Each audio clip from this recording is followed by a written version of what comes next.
Poursuivons aujourd'hui notre parcours du chapitre 11 de l'Épître aux Hébreux, mais nous retournons à la Genèse également, puisque ce chapitre 11 de l'Épître aux Hébreux nous parle des anciens autrefois, les patriarches en particulier et d'autres croyants de l'Ancien Testament. Et donc nous allons avoir la première lecture dans Genèse 23. C'est une façon très intéressante, je trouve, de voir l'unité profonde de toute la parole de Dieu, Ancien et Nouveau Testament. Donc, Hébreux 11, Nouveau Testament, dans la perspective de l'accomplissement en Jésus-Christ, qui regarde des épisodes particuliers de l'Ancien Testament, et nous voyons donc l'unité entre Ancien et Nouveau Testament. Donc, Genèse 23, à la page 16 de votre Bible. Je lirai les versets 1 à 7 en premier.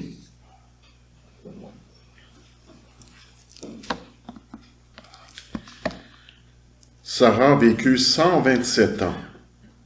C'est la durée de sa vie. Elle mourut à Kiriath-Arba, c'est-à-dire Hébron, dans le pays de Canaan. Abraham vint mener deuil sur Sarah et la pleurer. Puis il s'éloigna de son corps et dit aux Hittites, « Je suis un étranger et un résident temporaire parmi vous. Donnez-moi une propriété funéraire chez vous pour que j'enterre mon mort et l'éloigne de moi. » Les Hittites répondirent à Abraham, « Écoute-nous, Seigneur, tu es un prince de Dieu au milieu de nous. Enterre ton mort dans celui de nos lieux de sépulture que tu choisiras. Aucun de nous ne te refusera son tombeau pour que tu enterres ton mort. » Et ensuite, dans les versets suivants, il y a toute la négociation sur le prix de cette parcelle de terre. Et nous lisons enfin au verset 19 et 20, la conclusion de ce récit. Après cela, Abraham enterra sa femme Sarah dans la grotte du champ de Macpéla, vis-à-vis de Mamré, c'est-à-dire Hébron, dans le pays de Canaan. Le champ et la grotte qui s'y trouvent furent ainsi accordés comme propriété funéraire à Abraham par les Hittites. Puis, un peu plus loin, au chapitre 25 de la Genèse, je lirai les versets 7 à 10. Genèse 25, versets 7 à 10.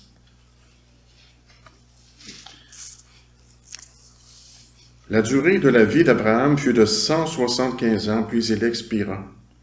Abraham mourut après une heureuse vieillesse, âgé et rassasié de jours, et il alla rejoindre les siens. Ses fils Isaac et Ismaël l'enterrèrent dans la grotte de Macpéla, dans le champ du Hittite Éphron, fils de Tsochar, vis-à-vis de Mamré.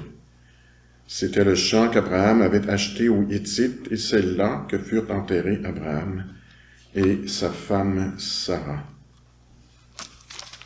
Puis je vais ajouter un autre texte de la Genèse qui n'est pas indiqué, je crois, sur votre feuillet. Genèse 49, à la page 38. Genèse 49, les versets 28 à 33.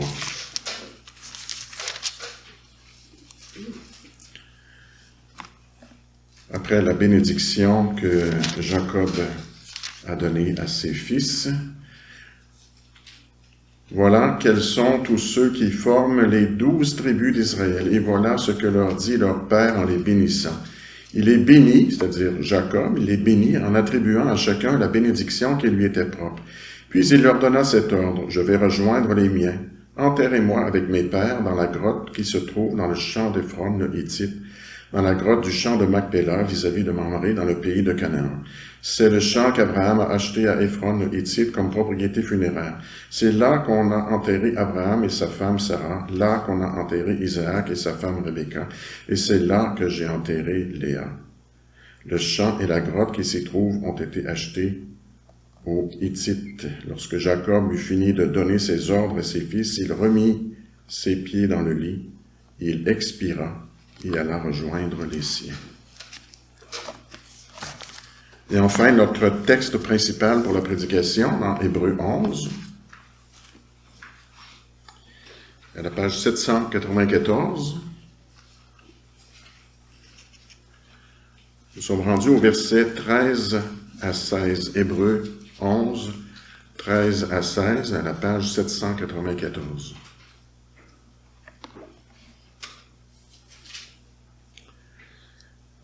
C'est dans la foi qu'ils sont tous morts, sans avoir reçu les biens promis, mais ils les ont vus et salués de loin, et ils ont reconnu qu'ils étaient étrangers et voyageurs sur la terre. Ceux qui parlent ainsi montrent qu'ils cherchent une patrie. S'ils avaient eu la nostalgie de celle qu'ils avaient quittée, ils auraient eu le temps d'y retourner. Mais en réalité, ils désirent une meilleure patrie, c'est-à-dire la patrie céleste. C'est pourquoi Dieu n'a pas honte d'être appelé leur Dieu, car il leur a préparé une cité. Prions.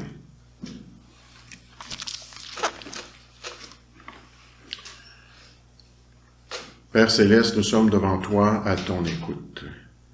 Daigne parler à nos cœurs, à notre intelligence, à nos êtres, par ta parole, et daigne nous éclairer par ton Esprit Saint, afin que nous puissions vivre devant toi dans la joie de ton salut et marcher dans l'espérance que tu nous proposes vers le but ultime de la cité céleste qui nous est promise, que tu as préparée pour tes enfants. Daigne soutenir ton serviteur et daigne éclairer ton Église par ta parole, nous t'en prions en Jésus-Christ. Amen. Bien-aimés dans le Seigneur, notre cœur pécheur est naturellement porté à vouloir tout de suite. Ce que Dieu nous a promis, nous voulons le recevoir maintenant, aujourd'hui, sans attendre à plus tard. Nous vivons dans une culture fortement portée à encourager la gratification instantanée. Les jeunes veulent tout de suite un travail rémunérateur et ont de la difficulté à accepter de commencer au bas de l'échelle pour acquérir progressivement de l'expérience. Les moins jeunes veulent une retraite anticipée le plus tôt possible, avec le fonds de pension le mieux garni possible. Et entre les deux, bien ceux qui veulent un compagnon, une compagne de vie, eh bien, veulent profiter trop vite de ce qui est réservé pour le mariage, plutôt que d'attendre et de se préparer dans la pureté et dans l'espoir que Dieu bénira cette union. Bien sûr, les choses ne peuvent pas toujours se passer comme nous espérons aussi rapidement avec cette gratification instantanée que nous voulons avoir. Il faut savoir attendre. Mais comme il est difficile d'attendre patiemment le temps où nous pourrons profiter plus tard du meilleur que Dieu a prévu pour ses enfants. Et cette attitude se reflète également dans notre vie chrétienne. Nous sommes impatients. Nous voulons recevoir de Dieu tout de suite. Et sinon, eh bien, nous respectons. Que fait Dieu? Qu'est-ce qu'il attend pour nous bénir? Pourquoi il nous envoie ses souffrances, ses épreuves? Nous nous plaignons de lui comme s'il était à notre service, alors que c'est nous qui sommes à son service, au service de sa gloire. La Bible nous enseigne que ceux qui marchent par la foi doivent attendre, et attendre, et attendre. Notre texte contient des mots qui parlent beaucoup. Remarquez bien les mots utilisés. Les patriarches d'autrefois sont tous morts. Ils n'ont pas reçu. Ils ont vu de loin. Ils cherchaient. Ils désiraient. Bref, ils ont attendu toute leur vie. Et la vie de certains était plutôt longue, n'est-ce pas? 175 ans pour Abraham. Toute leur vie, ils ont attendu l'accomplissement des promesses de Dieu. Voilà ce qui nous amène à notre thème d'aujourd'hui. La foi cherche une patrie meilleure. Et je serais tenté d'ajouter un mot à ce titre. La foi cherche patiemment une patrie meilleure. 3 parties. Et les 3 parties sont structurées en fonction des mots même utilisés dans ce texte. Ne pas recevoir, mais confesser, verset 13. Chercher, désirer, versets 14 à 16. Appartenir à Dieu qui nous a préparé une cité, fin du verset 16. Ne pas recevoir, mais confesser. Hébreux 11, 13 nous dit ceci, c'est dans la foi qu'ils sont tous morts sans avoir reçu les biens promis. Ils sont tous morts. Oui, Abraham a très bien entendu la promesse d'un nouveau pays. Il a cru à cette promesse. Et cette promesse a été répétée à Isaac, puis à Jacob. Mais cette promesse n'a jamais été concrétisée de toute leur vie, imaginez. Ils ont toujours vécu sous des tentes sans jamais devenir propriétaires du pays promis. Bien sûr, ils ont commencé à recevoir la promesse, l'autre promesse, celle d'une postérité, d'une descendance, mais pas d'un pays. Leur foi dans la promesse les a soutenus, les a fortifiés avec des hauts et des bas, bien sûr, mais pendant tout le reste de leur vie. Et dans un sens large, c'est vrai aussi des autres croyants de l'Ancien Testament qui les ont suivis, même si eux sont entrés dans la terre promise. Tout de même, pendant toute la durée de leur séjour sur terre, aucun croyant de l'Ancien Testament n'a vu de ses yeux l'arrivée du Sauveur promis, et aucun n'est entré dans la nouvelle création qui était promise. Tous ont vécu sans jamais obtenir pleinement les biens promis. Parlez-moi d'une solide mise à l'épreuve de la foi. Marcher par la foi toute sa vie, tel était le lot de ces valeureux croyants. Hébreux 11.1, donc le tout début de ce chapitre, nous dit « La foi, c'est la ferme assurance des choses qu'on espère, la démonstration de celles qu'on ne voit pas. » Et oui, tel est encore notre lot aujourd'hui. Oui, notre Sauveur est venu. Oui, il a accompli les anciennes promesses de salut en Jésus-Christ. Oui, il a déversé son Esprit Saint sur son Église avec abondance. Une œuvre extraordinaire et grandiose. Les croyants de l'Ancien Testament n'ont pas eu le privilège de goûter aussi richement à ces bénédictions, pas autant que nous. Nous sommes beaucoup plus riches que Abel, Abraham, Isaac, Jacob et les autres. Et pourtant, ce Jésus Sauveur nous a fait des promesses qui ne sont pas encore toutes accomplies et qui ne pourront pas toutes s'accomplir pendant notre vie sur terre. Des promesses qui s'accompliront seulement lors de son retour glorieux. Et donc, bien que nous soyons différents des patriarches de l'Ancien Testament, nous sommes dans une position plus riche, plus privilégiée. En même temps, il y a une grande correspondance, une grande ressemblance entre eux et nous, dans l'attente de la pleine réalisation des promesses. Nous aussi, nous devons attendre et attendre et attendre par la foi.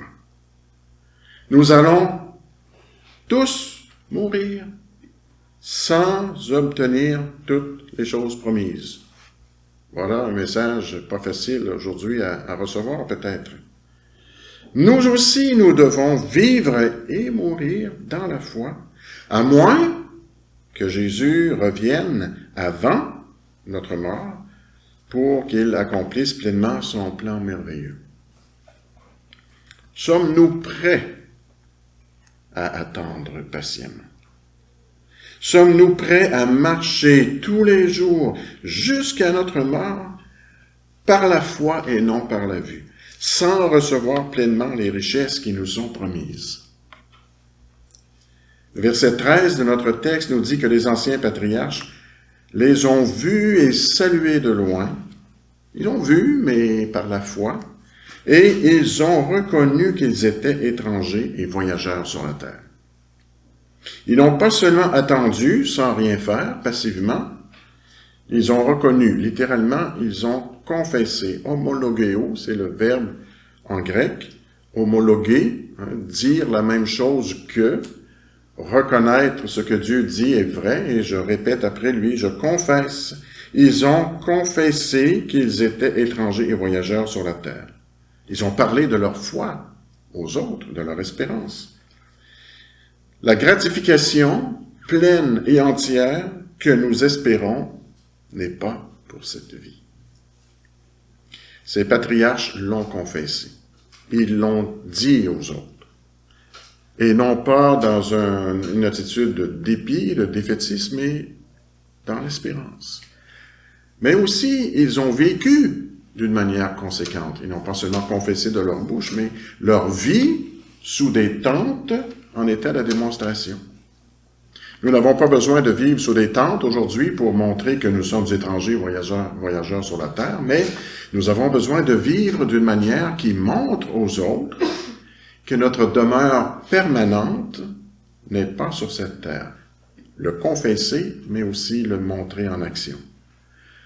Nous ne sommes pas ici pour faire comme si notre maison, notre voiture, notre argent, notre garde-robe, ou que sais-je, était le plus beau trésor que nous chérissons, et que si nous perdons cela, nous perdons tout. Non. Nous sommes en transit, comme un voyageur dans un aéroport qui attend le prochain avion. Certains d'entre vous avaient déjà voyagé, peut-être récemment. Nous savons ce que c'est. Attendre dans un aéroport l'avion suivant, la correspondance. Nous n'obtiendrons pas toutes les choses promises ici-bas. Confessons-le joyeusement, devant l'Église et devant le monde, et vivons d'une manière conséquente à notre espérance. Confessons publiquement notre foi en Jésus-Christ et notre espérance en lui. C'est le privilège, c'est l'appel, c'est la vocation du chrétien. Confessons ensemble que nous sommes étrangers et voyageurs sur la terre. Reconnaissons que notre demeure permanente n'est pas sur cette terre et que nous sommes seulement en transit, en attendant l'étape ultime que Dieu nous a promise. Donc, premièrement, ne pas recevoir mais confesser. Deuxièmement, chercher, désirer même. Versets 14 à 16. Les versets suivants nous expliquent le sens de cette confession. Comment ces paroles des patriarches se sont-elles traduites concrètement dans leur existence? Donc, je relis les versets 14 à 16. Ceux qui parlent ainsi montrent, donc ceux qui parlent montrent qu'ils cherchent une patrie. S'ils avaient eu la nostalgie de celle qu'ils avaient quittée, ils auraient eu le temps d'y retourner. Mais en réalité, ils désirent une meilleure patrie, c'est-à-dire la patrie céleste. Voici comment l'auteur de l'Épître aux Hébreux comprend, sous l'inspiration de l'Esprit de Dieu, cette vie des patriarches dans l'attente de la patrie céleste. Ils cherchaient une patrie, un pays meilleur. Ils désiraient un pays céleste, pas seulement la petite terre de Canaan. Abraham a quitté son pays d'origine, Our en Chaldée, le berceau de la civilisation ancienne. Les évolutionnistes aujourd'hui veulent nous faire croire que c'est en Afrique que les premières sociétés humaines auraient pris naissance et se seraient développées. Alors, je ne veux pas froisser les Africains ici, mais la Bible nous dit que c'est en Mésopotamie que se trouve l'origine de l'humanité, et non pas en Afrique. Our en Chaldée, chez les Sumériens, était le cœur de la vieille Mésopotamie. Cette région correspond à peu près à l'Irak actuel. Personne ne prétend aujourd'hui que l'Irak est un pays d'une grande culture florissante, remplie d'espoir pour l'avenir. Mais à l'époque d'Abraham, les Sumériens représentaient une très grande culture. Ils commençaient peut-être à décliner, mais ils avaient encore un très riche héritage. Leur organisation politique, souple et structurée, favorisaient le bon fonctionnement de leur société. Leur système d'écriture est très réputé. Les Sumériens ont inventé la plus ancienne forme d'écriture connue, c'est-à-dire l'écriture cunéiforme, en forme de point, faite avec une sorte de clou. C'est ce grand pays qu'Abraham a quitté.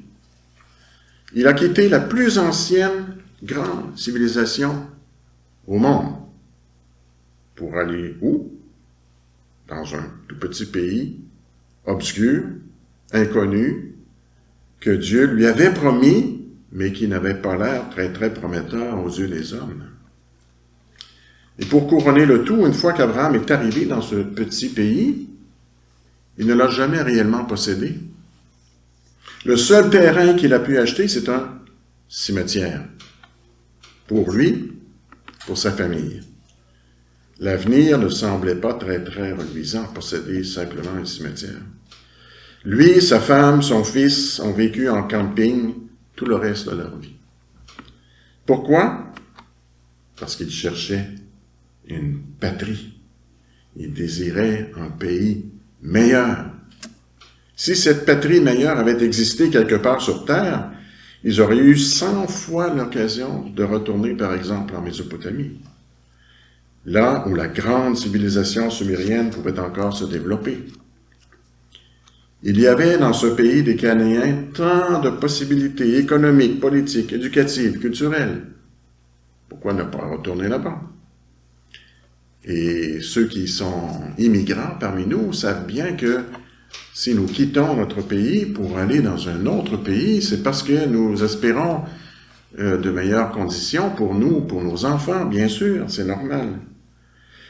Mais pour ce qui est d'Abraham et les autres patriarches, ceux-là qui agissent ainsi, comme ils ont fait, montrent bien qu'ils cherchent une meilleure patrie que seulement la petite terre où ils ont foulé les pieds sans jamais la posséder. Ils désirent un pays céleste. Nous savons que le monde actuel est transitoire, passager, éphémère. Nous savons ces choses. Nous savons dans nos cœurs que notre vraie maison est au ciel, dans la nouvelle création à venir. Le ciel, c'est pas juste nuageux, là, c'est une nouvelle création, un nouveau ciel, une nouvelle terre, où nous serons ressuscités avec notre corporalité. Une nouvelle création. 2 Pierre 3,13 nous dit, « Mais nous attendons, conformément à sa promesse, un nouveau ciel et une nouvelle terre où la justice habitera. » Nous y croyons, nous l'espérons. Et ce n'est pas pour fuir loin de ce monde actuel. Nous sommes engagés à servir Dieu maintenant, aujourd'hui, ici. Avant de mourir, Jésus a prié son Père en Jean 17, « Désormais, je ne suis plus dans le monde, parce qu'il allait monter au ciel, mais eux, donc les disciples, ils sont dans le monde, tandis que je vais vers toi. Père Saint, garde-les en ton nom. Je ne te demande pas de les retirer du monde, mais de les préserver du mal. » Donc Dieu a une raison pour laquelle il nous laisse dans ce monde actuel, en transit. Il y a une raison, il y a une mission qui nous est confiée, mais qui est temporaire. Dieu va certainement bénir les activités honnêtes et honorables que nous entreprenons sur cette terre pour sa gloire, pour le service des autres. Mais toutes ces activités actuelles ne doivent pas devenir nos aspirations les plus profondes, notre désir le plus cher, non. Nous cherchons une patrie céleste. Nous désirons un pays meilleur. Nous vivons, nous travaillons, nous nous reposons. Nous avons des enfants, nous aidons, nous nous entraidons, honnêtement, honorablement, à la gloire de Dieu. Mais le désir le plus cher de nos cœurs, n'est-ce pas de voir le grand jour où nous entrerons dans la gloire, dans les nouveaux cieux et sur la nouvelle terre, où enfin la justice habitera, là où enfin nous aurons atteint le but ultime de la perfection, le but vers lequel Paul courait avec zèle, être semblable à Jésus-Christ. Nous désirons ardemment ces choses, n'est-ce pas? Est-ce là l'objet de vos recherches les plus intenses? Est-ce votre désir le plus profond qui va au-delà de toutes vos autres aspirations? Ou est-ce que tout cela est secondaire pour vous et passe loin derrière toutes sortes d'autres recherches et désirs passagers, éphémères? Notre pays actuel dans lequel nous vivons a sûrement beaucoup de bonnes choses à offrir et c'est sans doute pour ça que beaucoup d'immigrants sont attirés à venir vivre ici. La qualité de vie, la liberté, les possibilités d'avancement, etc. Peut-être pas la météo pour tous, là, mais il y a quand même beaucoup d'excellentes choses. Il y a aussi des mauvaises choses, beaucoup de mauvaises choses. La dégradation morale et spirituelle en particulier. Certains immigrants sont plutôt choqués de voir l'état moral et spirituel de notre pays, qui nous saute aux yeux. Mais peu importe l'évaluation que nous en faisons, et prenez le plus beau pays sur la terre que vous imaginez, là. Ce très très beau pays n'est rien comparé au pays céleste qui nous est promis. C'est une petite lueur à peine de la gloire de la terre céleste qui vient. Pour faire une juste évaluation, nous avons besoin de la foi, les yeux de la foi. N'est-ce pas le grand sujet d'Hébreux 11? C'est par la foi qu'ils ont saisi les promesses de Dieu pour l'avenir. C'est dans la foi qu'ils ont vécu, en gardant toujours ces promesses dans leur cœur. C'est dans la foi qu'ils sont finalement tous morts. Hébreux 11.1, la foi, c'est la ferme assurance des choses qu'on espère, la démonstration de celles qu'on ne voit pas. La foi au Seigneur Jésus-Christ signifie chercher un autre pays que celui que nous avons maintenant, tout en étant reconnaissant pour le pays dans lequel Dieu nous place. C'est désirer la patrie céleste promise en Jésus-Christ. Cherchez-vous, désirez-vous de tout cœur. Est-ce que cela se voit, s'entend dans votre bouche et se voit dans votre comportement, dans votre attitude? Est-ce qu'on l'entend dans vos paroles? Jésus-Christ est-il votre plus grand trésor? Ses promesses pour l'éternité devraient être ce qui nous fait vibrer le plus, nous encourager les uns les autres à parler ensemble de cette espérance, pas seulement de nos problèmes actuels, bien sûr, partager nos difficultés, nous encourager, mais revenir à notre orientation fondamentale de notre vie. Donc, premièrement, ne pas recevoir mais confesser. Deuxièmement, chercher et désirer. Et enfin, appartenir à Dieu qui nous a préparé une cité. Notre texte se termine par une conclusion bouleversante. La fin du verset 16 se lit comme suit. « C'est pourquoi Dieu n'a pas honte d'être appelé leur Dieu, car il leur a préparé une cité. » On a ici un présent et un avenir. Comment Dieu se situe par rapport à nous dans le présent? Qu'est-ce qu'il nous a préparé? C'est déjà présent et c'est même depuis toute éternité, et la cité à venir. Dieu n'a pas honte d'être appelé leur Dieu, n'a pas honte d'être appelé notre Dieu. Quelle déclaration renversante!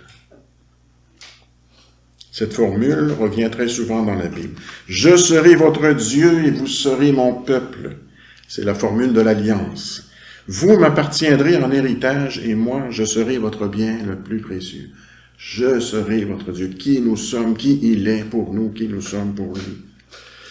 Quand un homme et une femme sont mariés pour la vie, le mari appartient à son épouse, l'épouse appartient au mari.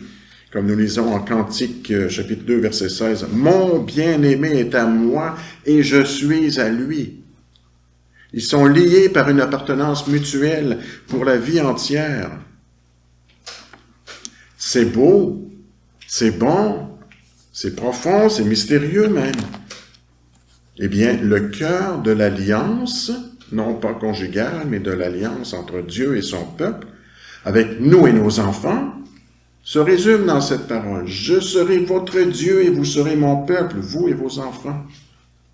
Comme c'est beau, comme c'est bon, comme c'est profond et mystérieux. Oui, Dieu a fait alliance avec Abraham, mais aussi avec sa descendance après lui. Comme nous lisons en Genèse 17, Dieu a dit, « J'établirai mon alliance entre moi et toi, ainsi que tes descendants après toi, au fil des générations. Ce sera une alliance perpétuelle en vertu de laquelle je serai ton Dieu et celui de ta descendance après toi. Quant à toi, tu garderas mon alliance, toi et tes descendants après toi. » La circoncision était le signe et le sceau de cette alliance qui symbolisait, qui signifiait et qui attestait cette alliance que Dieu avait faite avec Abraham et sa descendance. Abraham est entré dans cette alliance en tant qu'adulte. Isaac, Ésaü et Jacob sont nés dans cette alliance. Ils ont grandi dans cette alliance. Ils ont appris à connaître le Seigneur et ses grandes promesses à travers les moyens que Dieu leur a donnés dans cette alliance. Abraham a d'abord cru et ensuite il a reçu le signe de l'alliance en tant qu'adulte. Isaac, Ésaü et Jacob ont d'abord reçu le signe et le sceau de l'alliance quand ils étaient tout petits bébés. Et ensuite, ils ont cru ou un n'a pas cru. Et c'est aussi pour cette raison que nous baptisons les enfants des croyants, comme signe et sceau, non pas de notre foi, non pas de notre engagement, mais signe et sceau des promesses de grâce en Jésus-Christ pour nous et nos enfants. Dans la même alliance que l'alliance faite avec Abraham. Quoique le signe soit changé parce que Jésus est venu accomplir ce signe. Plus tard, Isaac, qui a grandi, qui a vécu dans l'alliance, a cru. Et Jacob a cru. Ils ont saisi les promesses qui étaient pour eux. Malheureusement, Ésaü n'a pas cru. Il était dans l'alliance, mais il a rejeté Dieu. Il a méprisé la promesse. Et par conséquent, il a été retranché de l'alliance. Il a été coupé. Comme Jésus qui annonce que les branches qui ne portent aucun fruit, en Jean 15, sont coupées, retranchées. Hébreu 11, d'ailleurs, ne mentionne pas le nom d'Ésaü. Il apparaît à un autre endroit dans l'Épître aux Hébreux comme étant celui qui a rejeté.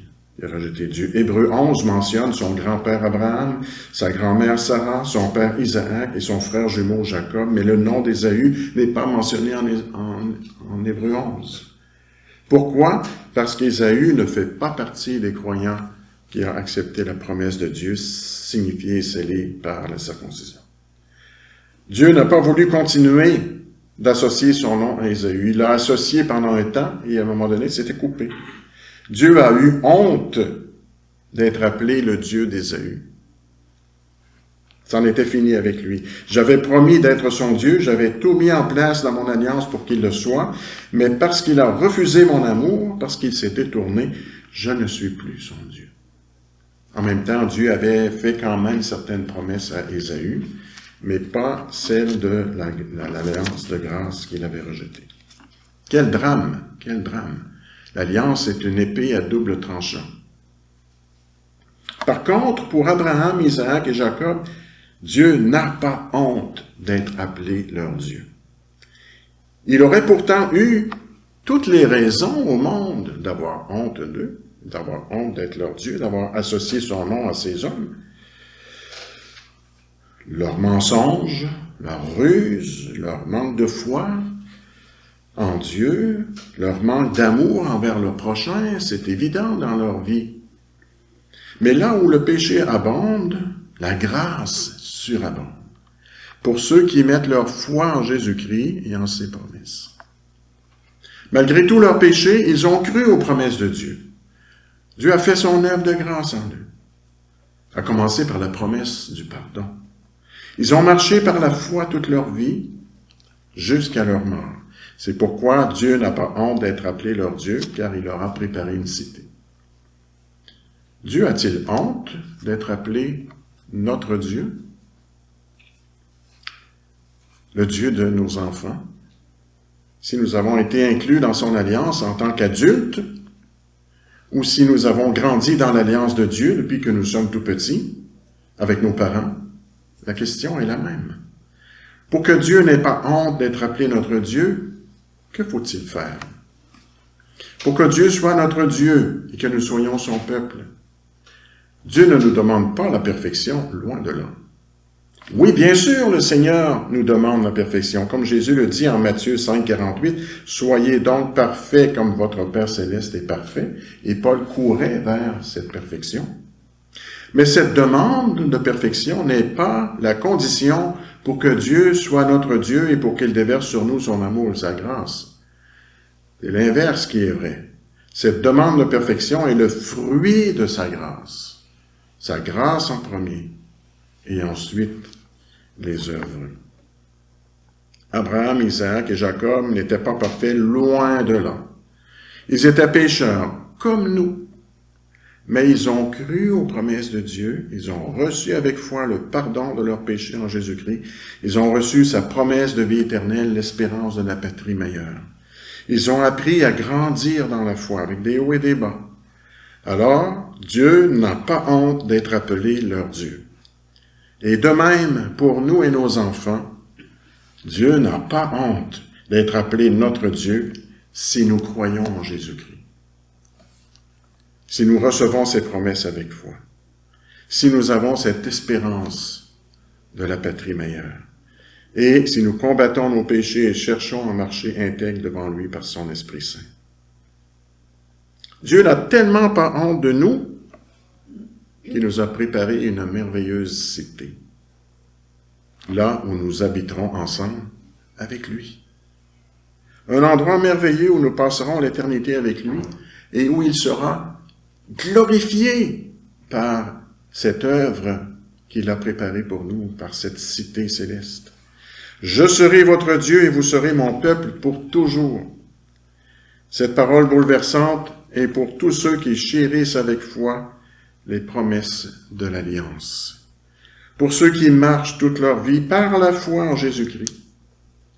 Et pour ceux qui, finalement, meurent dans la foi, sans avoir obtenu ce qui leur était promis. Un jour, nous obtiendrons finalement tout ce qui a été promis. Nous n'attendrons plus. Finalement, nous serons arrivés. Nous aurons la joie d'être avec notre Dieu et d'être son peuple pour toujours. Amen.